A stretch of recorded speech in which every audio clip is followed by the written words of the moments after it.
So what is the Cash for College program? It started in the early 2000s because there was many students who were first generation college students that did not know that there was financial aid available. And what was happening is students were not applying because they did not know it existed. So the Cash for College program is for students just like you to teach you about financial aid, to teach you the difference between the FAFSA and the California Dream Act application, but also to give you free resources. Right here is going to be our QR code for our website. So if you're interested in learning more about financial aid or applying for scholarships, I recommend taking a picture or scanning this QR code. I'm going to give everyone 3 seconds to scan it, and then we'll go to the next page. As a reminder, this presentation will be sent to your counselors. So if you would like this presentation, just reach out to them, and I'm pretty sure they'll be more than happy to send it to you.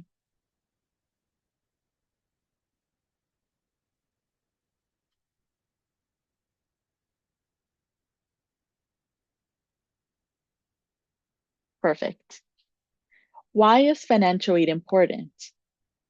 This is data that was taken last year. One of the things you'll notice is that in the Inland Empire, so San Bernardino and Riverside County, 27, close to 28% of all the population has at least a high school graduate or a GED diploma. But only 8% of the population has an associate's degree. Only 16% have a bachelor's degree, and only 9.2% have a graduate or professional degree, which may include master's and PhD. This is important because I want y'all to see the numbers and how much money is on average earned with a degree. So for example, a high school graduate that only has a high school diploma or a GED diploma, they make on average $41,213 a year. But if you get your bachelor's degree, you may make on average $66,000. If you continue your education, you can become a master's student, a PhD student, a graduate or professional degree, and on average, you make $90,895. We want you to continue earning your education, to get into the career of your dreams. In order to do that, that's why financial aid is so important. When you don't get your degree, for example, your bachelor's degree, you're leaving around $20,000, if not more, on the table. Multiply that by a couple years. In your lifespan, you might be leaving $100, $200, $500,000. This is why we want you to continue, why we want you to apply. So let's talk about the 4 different types of financial aid. The first one that we have is grants. There are 3 different types of grants. 2 are very popular that students know. On the federal government side, we have what's called the Pell Grant. This grant is available for students who file the FAFSA application. On the California government, we have the Cal Grant. This grant is for students who want to continue their education in California. And the third one that we have is called the institutional grant. Institutional grants vary from institution to institution. What's nice about these grants is once you receive this money, you do not need to pay it back. It is your money for educational purposes. Very important, you have to make sure you have a specific GPA to be able to qualify for these grants. I recommend having a 3.0 GPA or higher. The second one that we have is scholarships, and there's scholarships for everyone. It's a myth that scholarships are only available for students who have high academic achievements. There's scholarships for students that play sports. There's scholarships for students that sing, that dance, create dresses with duct tapes. There's scholarships for if you want to be part of a zoo. 2 years ago, I saw a scholarship that says, would you like to work at a zoo? Yes or no? You click yes, you were automatically raffled to win $20,000. Some scholarships are that simple, just a yes or no question. Every single year, there's millions, if not close to billions of dollars left on the table because students do not apply to scholarships, which is why I encourage y'all to apply for as many scholarships as possible. There's nothing more fulfilling than finishing a scholarship and winning $1,000, $3,000, $5,000, some of them even up to $100,000. Please apply. The third one that we have is work study. This one is very unique because it's a way for you to tell your institution that you want to get more financial aid by working for it. So it's not necessarily free money, but you do have to work for that financial aid. I recommend that all students, once they go to their institutions, that they get at least a part-time job. Something reasonable, around 2 to 5 hours a week, because I just want y'all to imagine.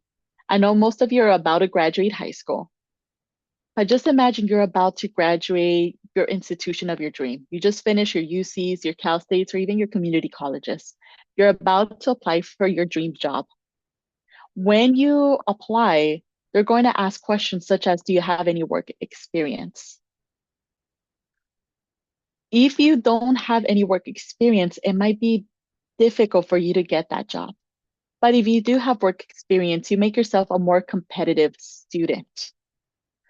This is why it's so important, because imagine if you get a part-time job in your freshman year, you can hypothetically say that you have 4 years of customer service experience, 2 years of leadership experience, 3 years of data analytics experience, etc.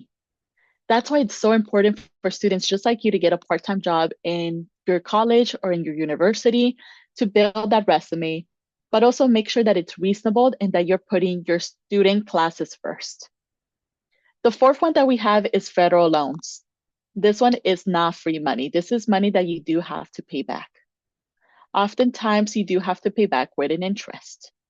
What's very important is when you sign the FAFSA, the last page on the contract, it states that you are who you claim you are, that all the information is correct up to your knowledge, and the third one is that you will be responsible for paying back your federal loans. Now, you heard me talk about the FAFSA, but let me tell you about the two different applications that may be available to you. The first one is the FAFSA, that stands for the Free Application for Federal Student Aid. The second application that we have is the California Dream Act application. Very important. You should only do one application. Do not do both. If you do both, it will negatively impact your financial aid packages. You can only choose one application. If you're a student with a social security number, I highly recommend doing the FAFSA. When you do the FAFSA, you will be eligible for that Pell Grant. If you're a student that does not have a social security number, you will be doing the California Dream Act application. This is very popular for students that are DACA, or students that are dreamers, students with U visas, and especially students that satisfy the AB 540 requirements. So once again, if you have a social security number, you'll be doing the FAFSA. If you do not have a social security number, you will be doing the CADAA. You're only allowed to do one application. Another thing that's very important is you have to renew your application every single year. This year, the applications open from October 1st and they're due on March 2nd. And I'll talk a little bit more about that in the upcoming slides. Make sure that you are doing your application every single year until you graduate. So that means that if you're going to a 4-year, you're going to be doing your FAFSA or your CADAA application every single year till you graduate. So that may be a total of 4 years. If you take longer to graduate, you might have to do it for an additional 5th, 6th, 7th year. So you have to finish it until you graduate. Let's watch a really quick video from Sarah Beth. She's one of my favorite colleagues here in CSAC, who's going to explain about the FAFSA walkthrough.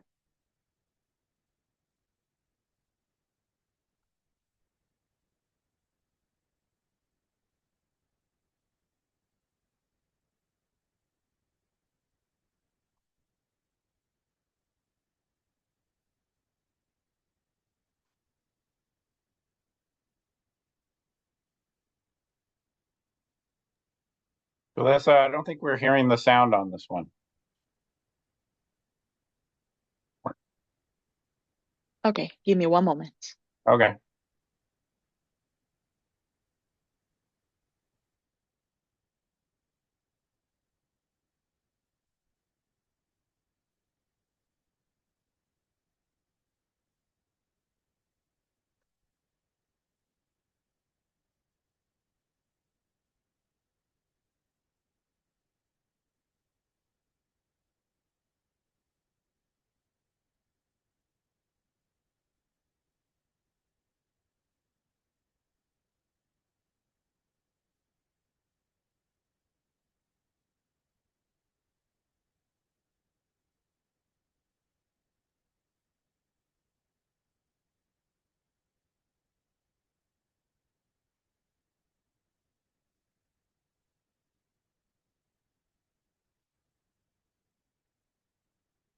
Okay, let's try this again. Are you ready to speedrun the 26-27 FAFSA? Great, let's go. Log into studentaid.gov. Select Start New Form. The student should always start the application. Later, they can invite the parent. If you didn't file 2024 taxes, you still have to consent to direct data exchange with the IRS, or you won't be eligible for federal student aid. Your tax information will not show up on the screen. If you get that yellow data not received box, you're just going to be asked to input your income manually, even if your income is zero. Report the student's marital status. Report based on the number of units you've already earned. This bachelor's degree question, watch out. You should only answer yes if you already have a bachelor's degree. Otherwise, it's a no. If you can answer yes to one of these questions, or you're married, or you're over the age of 24, then you'll be able to file FAFSA by yourself. Otherwise, you're going to be required to provide parent information. If you're homeless or at risk of being homeless, you can file as an independent student. Unusual circumstances does allow you to file as an independent, but it's not for my parent refuses to complete FAFSA. It's for situations of extraordinary family violence, like incarceration, human trafficking, refugees, or familial abandonment. This one's a tricky question. Watch out. If you answer yes on this question, it means your parent is refusing to provide information on FAFSA. If you answer no, that means your parent will provide information. If parent information is required and the parent refuses, the student is only eligible for a direct unsubsidized loan. Parent education status is for research purposes only and won't affect your financial aid. If a parent was killed in the line of duty, make sure you answer yes here because there may be additional aid available. This question's asking about the future. At the beginning of the 26-27 school year, will you have a high school diploma? Report where you went to high school. The student is going to provide information about their taxes. If they didn't file taxes, they're going to select no. This question here is asking about grants and scholarships you received in 2024 that you reported as income to the IRS. If you did that, you go ahead and report it here. Students may see these questions based on skip logic on FAFSA. If you see them, you do need to report accurately the balance of your checking and savings accounts, any investments that you, the student, holds, and the net worth of any businesses that you, the student, own. Enter up to 20 schools to receive your financial aid information. Invite a parent by putting in an email address. Double check the information you entered and that your contributors are listed. Sign by checking this box and pressing this button. Everybody else who needs to contribute to FAFSA needs to finish their section of the application before it's submitted. Once that happens, you're going to get an email. After you finish FAFSA, most of the rest of the communication is going to come from the college or colleges you listed on the application. They're going to provide you with a financial aid award letter. You're going to be able to review that before you commit to attend, and you can compare the award letters at different schools you've been accepted to. Awesome. She's so great. Okay, so I'm going to replay the video one more time, but this time I'm going to stop it at very important parts that I want you all to take notes. Are you ready to speedrun the 26-27 FAFSA? Great, let's go. Log into studentaid.gov. Select Start New Form. The student should always start the application. Later, they can So one of the biggest changes of this year is we are encouraging the students to start their FAFSA form. This is different from last year's advice. So if you are a parent and you have older kids, you may have heard start as a parent first and invite the student. This year, it's going to be the opposite. Start with the student and then invite the parent. invite the parent. If you didn't file 2024 taxes, you still have to consent to direct data exchange with the IRS, or you won't be eligible for federal student aid. Your tax information will not show up on the screen. If you get that yellow data not received box, you're just going to be asked to input your income manually, even if your income is zero. Report the student's marital. So this one's another one. Make sure that if you're doing the student one, you're going to do the student's current marital status. This is asking if you're married. It is not asking if you have a boyfriend or a girlfriend. So if you have a boyfriend or a girlfriend, you're going to put single. Again, you're single because you're not yet married. Status. Report based on the number of units you've already. This one's important. Some high schools, they encourage students with dual enrollment. If you are a dual enrollment student, first off, congratulations. Very important though, next year you will be considered a first-year freshman. So even though you've been doing dual enrollment for 1, 2, maybe even 3 years, in the eyes of financial aid, you're still considered a first-time freshman. So click on that. For most of you, you're all going to barely graduate high school. So you're only going to have a high school diploma. The second question is going to ask if you already finished your first bachelor's degree. For the majority of you, you're going to put no because you do not have yet your bachelor's degree. Earned. This bachelor's degree question, watch out. You should only answer yes if you already have a bachelor's degree. Otherwise, it's a no. If you can answer yes to one of these questions, or you're married, or you're over the age of 24, then you'll be able to file FAFSA by yourself. Otherwise, you're going to be required to provide parent information. If you're homeless or at risk of being homeless, you can file as an independent student. Unusual circumstances does allow you to file as an independent, but it's not for my parent refuses to complete FAFSA. It's for situations of extraordinary family violence. So in this question, I sometimes get the questions for students saying, I still have a very positive relationship with my biological parents, but they live in a different country. So let's just pretend that the parents live in Mexico. In this situation, you still have a positive relationship with your parents. So you still need your biological parents' information. You will exchange the currency from pesos to US dollars. So again, hypothetically, let's say they made 50,000 pesos. You're going to now exchange 50,000 pesos to US dollars. Let's just say hypothetically it was $25,000. That is what the parents are going to be reporting. There will also be a question that says, did this parent file taxes? You're going to put no, and you're going to put the option that it aligns with why they didn't file taxes. Look for the option that says my parent or my biological parents are living outside of the country.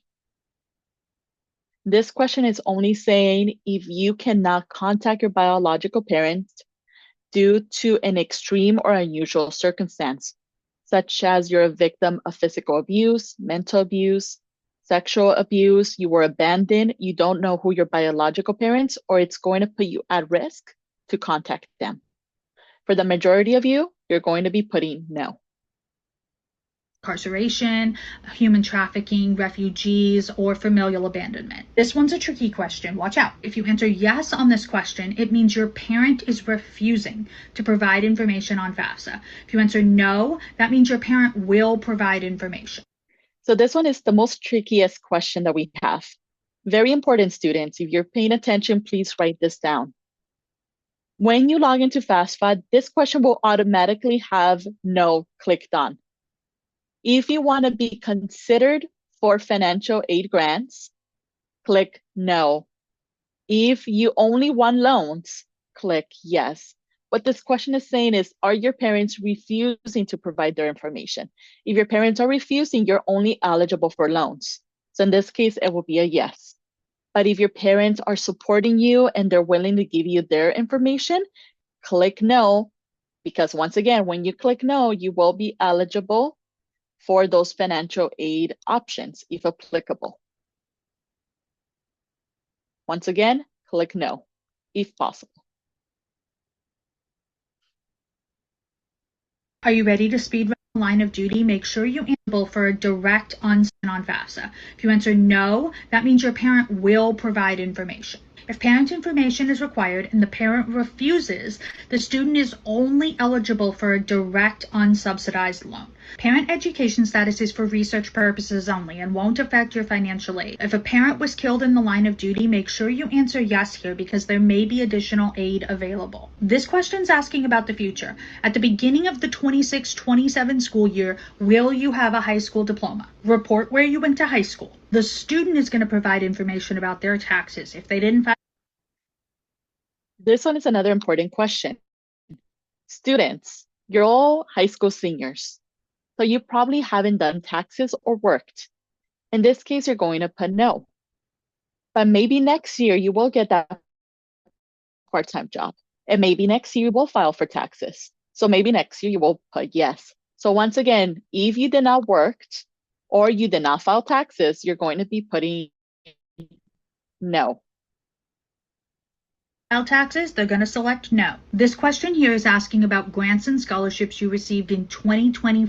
So in this question, it's going to ask if when your parents did their taxes or if you did your taxes, did you report any grants, scholarships, or AmeriCorps benefits to the IRS?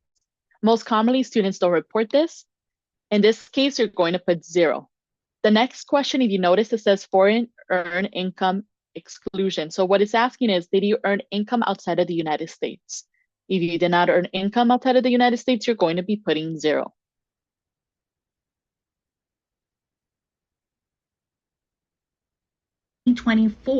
That you reported as income to the IRS. If you did that, you go ahead and report it here. Students may see these questions based on skip logic on FAFSA. If you see them, you do need to report. So let me explain these 3 questions. So the first one is going to ask for your cash, savings, and checking accounts. Let's just pretend that we have a student. Let's call him Billy Joe. So Billy Joe has been saving for that computer of his dreams. Billy Joe has $1,500. Billy Joe knows that he's going to go to Best Buy tomorrow to get his computer. So what I recommend is, even though in his account it shows $1,500, to wait till Billy Joe buys his computer, because there's a good chance that that computer was worth $1,300. So now Billy Joe only has $200 in his savings account. This way, Billy Joe could report accurately that he has $200 instead of saying that he has $1,500, because once again, Billy Joe was trying to save up for that brand new laptop. Once again, to review, I recommend removing those big expenses out and then reporting what is left. This also works if you know you're going to be paying for some bills, if you're going to be paying for that brand new car or that used car, if you're going to be using your income at the moment for books, remove those purchases and put whatever is remaining, because that will be the most accurate representation of what you have in your cash, savings, or checking accounts. The next question says current network of investments, including real estate. This one is asking if you, the student, have a house. Not if your parents have a house, but if you went and purchased a house. So for many students, it's going to be no, so it's a 0. The third one is asking if you have a business or a farm. No, we are not talking about you selling hot Cheetos or Takis in the high school. This one is asking if you have a business where you have at least 100 or more employees. For most high school seniors, they do not have a business, so you're going to be putting 0.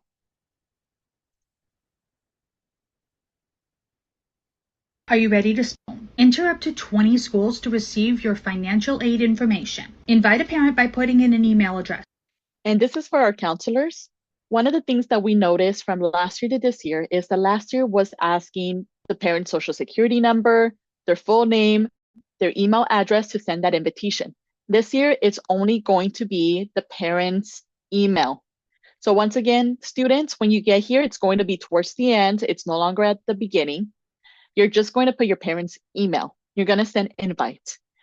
At the moment of this recording, we are in the middle of a government shutdown. So there may be a delay in that confirmation email. What you can do is, once you send that email code, there's going to be a button that says, see other ways. You click on it and you'll be able to see a certain code for your parents. This code is going to be a combination of letters and numbers. So it might say 123 ABC. What the parents do is they log into their FSA ID. At the top of the line is going to say input student code. They're going to click on it, and then they're going to put the student code that was either emailed to them or that they wrote down. So once again, 123 ABC, and then they're going to see that student invite. So once again, if you're lucky, you might get it through email, but if you don't get it, don't worry. You can still write down the code and then input it through the parent's account. Double check the information you entered and that your contributors are listed. Sign by checking this box. And lastly, we're going to go to the contract. This contract, feel free to read it. It is very easy and simplified, but what it's basically saying is your information is you, the student, that you're not putting anyone else's information, that all the information on your FAFSA account is correct and accurate to your knowledge. And if you get any student loans, you do have to pay back your loans. Lastly, it's saying that if you do get financial aid, you will be using it for financial aid purposes. So don't buy a brand new purse, no brand new car, no trip to the Bahamas. It is going to be used for student purposes such as books, uniforms, tuition, etc. And pressing this button. Everybody else who needs to contribute to. So let's continue. And again, if you have any questions towards the end of this presentation, you can remove your mic, get off mute, and I'm more than happy to answer. So you already heard me talking about the FAFSA and the CADAA. Once again, FAFSA is for students that have a Social Security number. CADAA is for students that do not have a Social Security number. With the FAFSA, as I mentioned before, you are eligible for the Pell Grant, the Cal Grant, and institutional grants. At the moment, the Pell Grant is a maximum $7,395. If you are a CADAA student, you may be eligible for the Cal Grant and the institutional grant. This is a chart that says how much you may be eligible for a Cal Grant. So you'll notice here we have Cal Grant A, B, and C. Cal Grant A and B, think of them as siblings. They're very much identical. For Cal Grant A, it's $5,742. Cal Grant B, $5,742. And you can keep looking at the numbers. They're going to be very identical to each other. The difference is that Cal Grant B gives you an additional stipend of $1,648. Our Cal Grant B students tend to be our low-income students. So if you are a student with a family that has Medi-Cal, who receives governmental assisted programs, such as food stamps or WIC program, you may qualify for Cal Grant B. So once again, it's very similar to the Cal Grant A. The difference is you get an additional $1,648. Another thing I want you to look is that there's Cal Grant Cs. This Cal Grant is also known for our trade schools. So if you're a student that wants to continue their education through a community college and want to get into a certification program or a trade school, if you're a student that wants to become an electrician, a plumber, or any other career similar to those, you can still apply for financial aid and you can still get a Cal Grant. With this chart, I want you to see that if you go to a UC, you may qualify for $12,570. If you go to a Cal State, you may qualify for $5,742. And you might be asking, Ms. Julissa, why am I getting more money to go to a UC? The answer is very simple. It's because UCs tend to be more expensive. So the California government will give you more money to go to a UC because we know that UCs are more expensive than Cal States. Also, the California government will give you more money to go to a Cal State than, let's say, a community college because we know Cal States are more expensive than a community college. This is very important because we want you to continue your education. Time after time, I get students that say, Ms. Julissa, I'm not going to apply for a UC school because my parents don't make that much money, so I'm just going to go to community college. I want you to go and apply to your dreams. Apply, please. You never know. If you get a set and you are eligible for that additional Cal Grants. So again, apply. Don't just remove yourself. Don't remove that opportunity. Another question that I get is, how do I know if I'm eligible for a Cal Grant A and C and a Cal Grant B? So I'm going to put this chart here. If you want, feel free to take a screenshot. But to read this chart, the numbers that on this chart are going to be your income ceilings.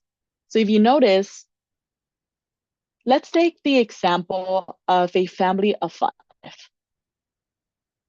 And let's say the family makes $80,000. In this sense, the income ceiling to get a Cal Grant B is $85,100. If my family makes $80,000, I am lower than that income ceiling of $85,100. So in this instant, I may be eligible for a Cal Grant B. Let's take the same example and say that my family makes $100,000. So if my family of 5 makes $100,000, I'm making more than the income ceiling of $85,100. So I may not be eligible for a Cal Grant B. But if we take into consideration Cal Grant A and C, my family falls beneath the number of $1,055,000. So in this instant, I may be eligible for Cal Grant A and C. So don't just eliminate yourself because you say my family makes too much money or my family makes not enough money. This is a great chart to have. Another thing I want to emphasize is you'll notice that it says dependent versus independent students. If you are a student that's under the age of 24, you're more likely going to be considered dependent. So you still need your family income. Another point I want to emphasize is you may notice that I said you may qualify. Why did I say that? Let's just pretend that Billy Joe, his family is making $80,000 and he's a family of 5. In this sense, Billy Joe qualifies for Cal Grant B, but Billy Joe has a GPA of a 1.5. In this sense, Billy Joe, even though his family qualifies, he may not qualify because his GPA is low. To qualify for a Cal Grant B, you need a GPA of at least 2.0 or higher. To qualify for a Cal Grant A and C, you need a GPA of a 3.0 or higher. So once again, students, I highly recommend to get those grades, have as high as GPA as possible, and always try to get a 3.0 or higher to get as much access to financial aid as possible. Now, some students might look at those numbers and say, what if my family makes more than that? In this instance, we have what's called the middle class scholarship, meaning that if your family makes less than $250,000, you may qualify for this scholarship. This scholarship is going to be 35% of the student remaining financial aid for that academic year. So you'll still receive some money for your financial aid and for your classes.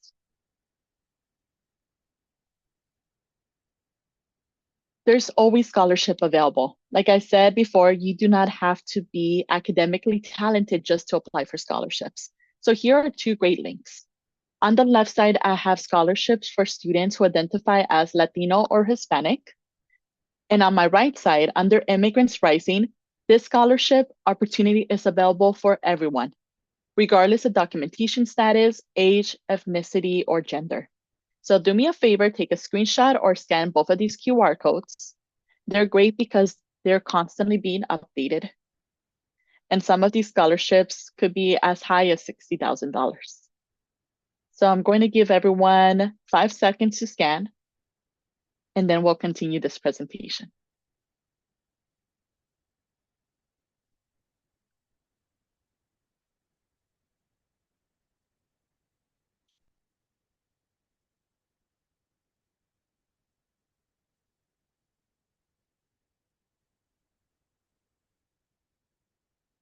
Five, four, three, two, one.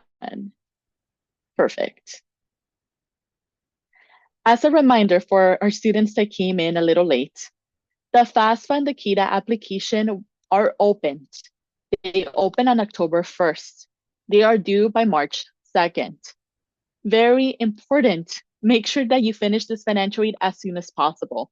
Do not wait till last minute. I don't know how many students here have bought concert ticket or waited for an exclusive item to be dropped. But if you know that there's going to be hundreds of thousands of seniors in a website, the website is going to crash. And I'm going to tell you a secret. Seniors love to wait to the last second to finish their financial aid. Every single year, I get phone calls, emails saying, Miss Julissa, I'm stressing out. I'm not able to log in. I need to finish my financial aid. It's going to be March 2nd, very soon. What do I do? Save yourself the stress. Save yourself this panic and just finish it as soon as possible. I recommend finishing it before December. But once again, if you're here, you saw those videos, you're here, you're willing, just finish it as soon as possible. Finish it at the end of the week. Financial aid should take at most 30 minutes. And some students were able to finish everything in as soon as 15 minutes. As a reminder, you're able to now invite your parent only through email, so you no longer need your parent's social security. So students, if you want to start and just finish your student portion, you can do that now. All you have to do is put your parent's email and they will be sent an invitation code. Another question that I get is, which parents should I invite? So I'm going to give you all maybe 5 seconds to look at this screen while I explain it. If your parents are married, legally married, and they file taxes together as married, you will only need to invite one parent. If your parents are going to have to invite both parents. If your parents are divorced and they're not living together, you're going to provide one parent, and it's going to be the parent that provides the most financial support in the last 12 months. The nice thing about the FAFSA application is it's going to tell you how many parents to invite, so just follow the instructions. As I mentioned, we are in the middle of a government shutdown. And anyone that has any questions, what I recommend is scrolling down where it says contact us. If you are a parent, you're going to click on, if you are a student, you're going to click on student. Then there's going to give you 3 different options.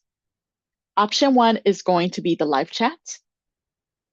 This is great for people who love texting. Option 2 is going to be call. Most calls take around 15 to 30 minutes waiting time. Or the third option is email. Emails usually take 3 to 5 business days.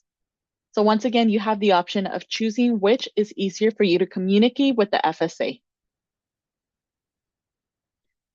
Here under Growing in Achievement, we have office hours.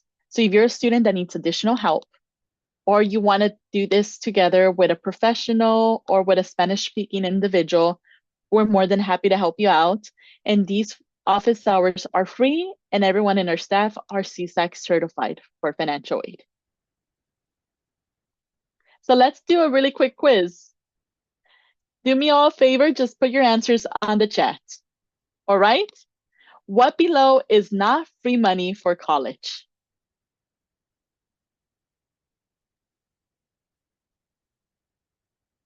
Let's see how many of you were paying attention.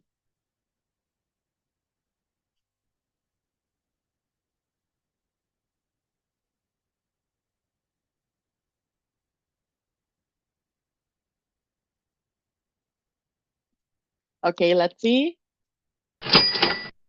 Loans. So once again, student loans, they're the only option here that you do have to pay back. They are not free money. One of the things I want to emphasize is there's a lot of discussion whether you should get loans, whether you should not get loans. I'm going to be the first one to tell you that loans are not bad. They're not evil, but you do have to be financially responsible if you choose loans. Some careers are a little more expensive than others. For example, if you want to become a doctor or a lawyer, these are expensive careers. So you're going to probably have to take out some loans. But let's pretend that your dream career makes $70,000 on average. Why would you take out 40,000, 60,000, 100,000, in some cases $200,000 of loans for a career that pays $70,000? Keep in mind that when you take out loans, you do have to pay them back, and sometimes with interest.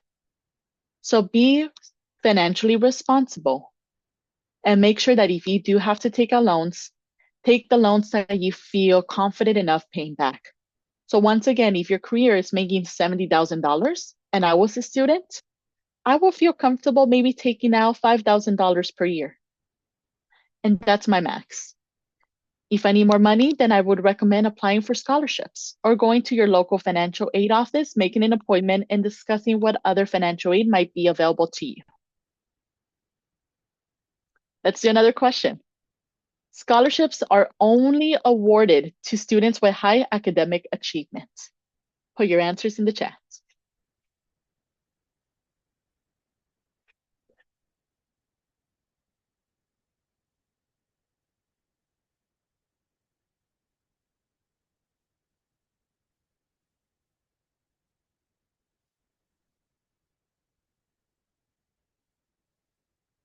Awesome. So let's see.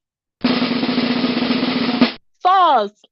So as I stated before, with scholarships, there's scholarships for everyone. There's scholarships if you want to go to the zoo, if you sing, if you play sports, if you're a dancer, if you're from a ethnic background, if you want to go study abroad, there's scholarships for everyone. And actually, we have a scholarship opportunity for you today.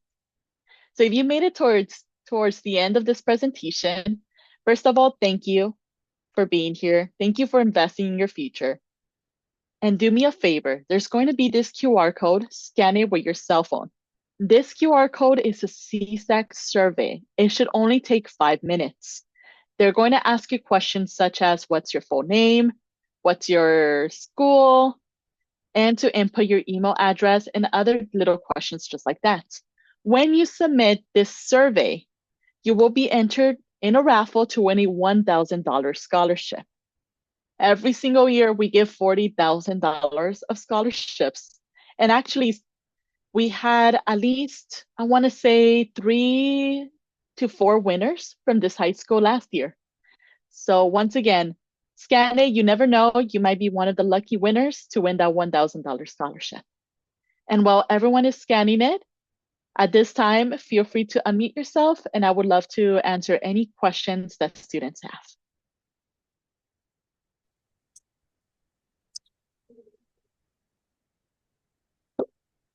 Okay, I see Gina.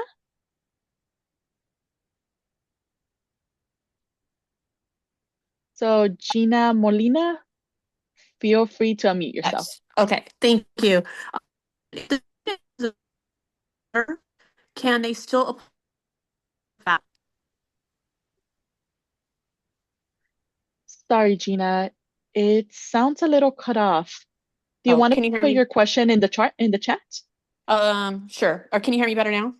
Yes, I can hear you Okay. now. So if the student has a VA waiver, can they still apply for the FAFSA?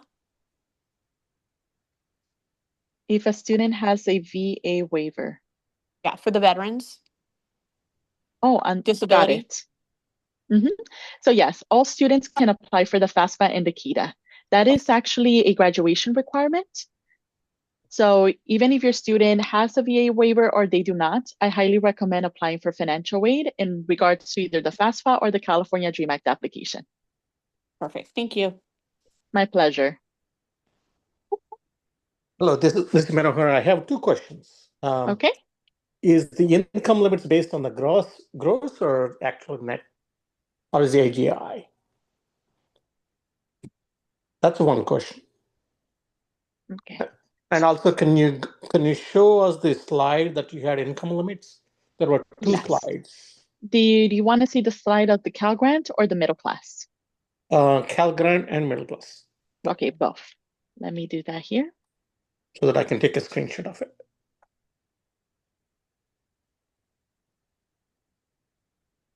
I got that one. The next one. Okay, so this is the Cal Grant. So let So me that's take. the income limits. Okay, next one too. And this one is the middle class. Yeah, that's the one I wanted. All right. So when I look at middle class, I see students with the dependents other than, I suppose, 250,000. If that means it's the dependents for their students, not the No, parents. this one is for the family income. So if a student is dependent, that means that they're under the age of 24 or they're not married and they do not have biological children.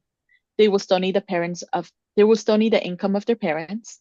So in this case, what it's saying is if they're dependent students, their family has to make $250,000 or less so they could be eligible for the middle class scholarship. Is that income limit is based on the gross income, or is that taxable income, or is that net income? That is a great question. I don't know the answer for that yet, but let me ask CSAC and I will email the counselors and then they will email that answer. Okay, How thank does you. that sound? Thank you. My pleasure.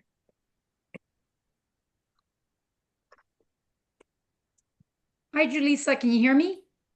Yes, ma'am. Okay, thank you for the presentation. It's very thorough. I did have a just kind of a quick question. So let's say you go through the FAFSA and for whatever reason, we don't qualify, right? Maybe income or so forth.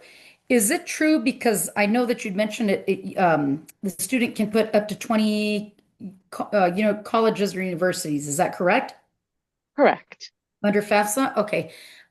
Is it true that I heard somewhere that if, let's say, okay, parents don't qualify, whatever, maybe income's too high or whatnot, that the schools can reach out or, that certain schools have, merit-based scholarships and a lot other, maybe a lot of, other scholarships to offer the student that's not necessarily FAFSA based. Correct. So let me explain why it's important to file your financial aid application, and I'm glad you brought up that question. So let's just say, hypothetically speaking, that Billy Jones' parents are making $800,000.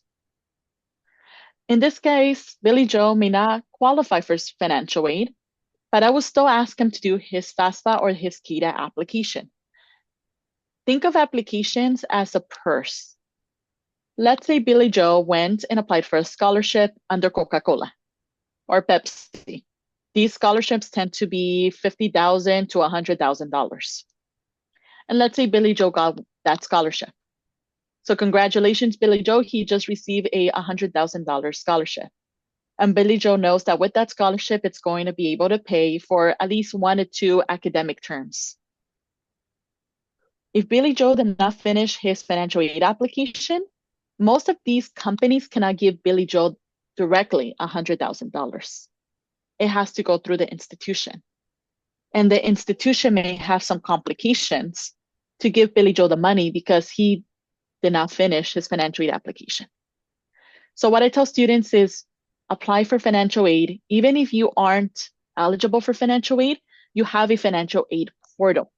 And with that portal, if that student were to get that scholarship of 50 grand or 100 grand, they're able to keep it and utilize it for tuition. But let's also put another scenario. So Billy Jones' parents are making $800,000. But then the pandemic happens again, and both parents lose their job.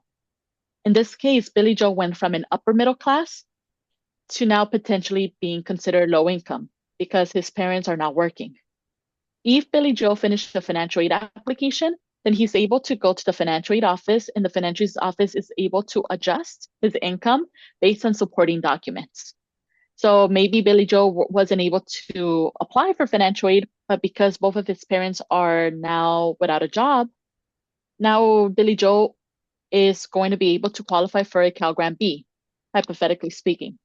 So that's why I tell students it maybe takes 15 to 30 minutes. They finish it, and at least for the future, they have that possibility where if any income changes or they get one of those big scholarships, they're still able to keep it, adjust it, and go to the financial aid office. Let me know if that answers your question. Yes, thank you. My pleasure. And then I see that we have Cleo hands up, so feel free to unmute yourself. Hello, Julissa. Thank you. Quick question regarding the income requirements for the Cal grants. If you exceed the limitations by, say, less than 1,000, does that mean you're ineligible for it? Are you talking about the Cal Grant or the middle class? Cal grant, Cal A and Grant. C. Okay.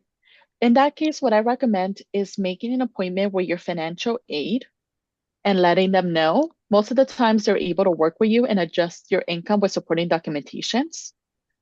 Another thing that I would ask the student is if the parents are supporting other family members that may not be in their taxes.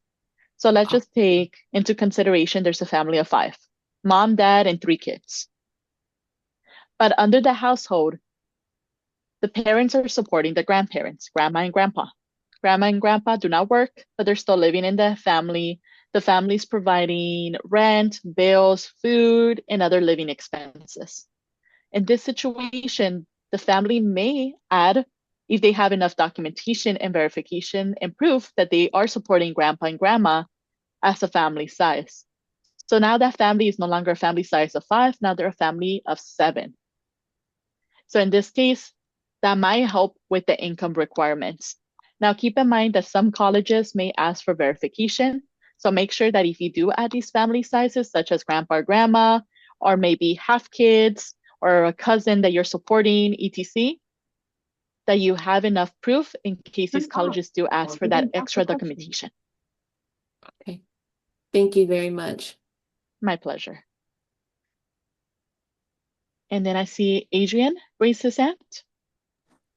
Hello, I just had a quick question. Mhm. Let's say I have 2 parents and they divorced, and my mother got remarried. Which income would be accounted for? Would it be with the new husband or would it be from the old father? Great question. So the first one I'm going to ask is who is financially providing for you? So and when I say financially providing, I'm not saying which parent pays the most in child support, but which parent is buying you clothes or helping you with school, or which parent you're living with the most. So that's the parent that I would ask first. So for most divorces, even though it might be a 50-50 custody split, there's always one parent that provides a little bit more financial support. That's the parent that you'll add. Now, let's say in this example, you said your mom remarried. So let's say it's your mom that's providing more financial support. In this sense, because your mom remarried, now you're going to need your mom and your stepfather's information. Okay, and then let's say my mom had 100% custody of me. Would that still be my mom? Yes. Okay, I understand. Well, not 100%, just the parent that provides the most financial resources. So let's say your mom has 100% custody, but your mom is constantly asking your dad for money to help with your sports, your tuition, your books, your food. In that scenario, maybe your dad is the one providing the most financial assistance. So even though your mom may add you in your taxes, if your dad is the one providing more financial assistance, it might be smarter to ask for your dad to be put under your parental signature. Okay, thank you. My pleasure. Gina? Yeah, similar to your grandparent question, but what if it's the opposite? What if it's the parents are on the grandparents' account to help them with finances, like to pay for them, but it's not your money. So is it going to still be combined in my income if my name is like an owner of their account? Sorry, can you repeat that question one more time, please? Okay, so on the grandparent question, So if I'm on my parents, which would be the student's grandparents' account to help pay their bills, it's their money, we're paying for them, but I'm an owner of the account. Is there a way to indicate that on the application that it's the grandparents' money, not the parents? Okay, understood. So in the FAFSA, they may not ask that question. They're just going to say family size. So the question that you'll see is the family size different from what you indicated in the IRS? You're going to click yes. Then they're going to give you a number. And this is best practice for everyone in this room. Just click yes. Just double check that because sometimes the IRS gets the family size wrong. Let's just pretend you see a family size of 3. You know that your family is a family of 5, so you're just going to input 2 at the bottom, and now the overall number is going to be 5. So going back to your grandparents example, Gina, that's the only question that the FAFSA might ask for verification. So in this instant, let's say you're a family of 5, but you want to include grandma and grandpa. You're going to put yes. Now you're going to include 2, so the family of 5 turned into a family of 7, and you'll be able to continue the application. Now, because you did input a different number, that application may get flagged. Not always, but sometimes. Universities and colleges have to audit an application. There's a certain percentage of all financial aid applications that get audited. So let's just pretend that your application was one of the lucky few that get flagged. The universities and college will then ask for verification or some documents to provide that you are financially providing for grandpa and grandma. So in this case, Gina, just as you mentioned before, as long as your name is on that application and you have enough documentation, the university or college may accept that that's the new family size, and then you'll be able to qualify for that additional financial aid. Okay, but if the family member is not living with me, is what I'm saying. The family member is not living with us; they're on their own, but it's still showing in our name. Okay, so that might be a college question. Okay. And it varies. Institution to institution may process that information differently. But Okay. that sounds like more of an institutional question. Thank you. My pleasure. And we have enough time for one more question. So Manohara, you're last one. Hello. Just a simple question. So the taxes for my taxes will be 2023 taxes, or is it 2024 taxes when I'm applying and filling the FAFSA this year? Yes, so it's going to be the taxes of 2 years before. So for example, all of us, we're going to be doing the 2026 to 2027 FAFSA. So because the year is 2026, you're going to subtract 2, so it's going to be the 2024 tax information. All right, thank you. My pleasure. Okay, everyone. Well, thank you all for coming to our Cash for College. Once again, my name is Julissa Loza Mendez. I will be sending this presentation to your counselors, and this presentation was recorded. So if you would like to rewatch this recording, or if you have any additional questions, feel free to contact me at julissa@inlandempiregia.org. Thank you and have a wonderful day.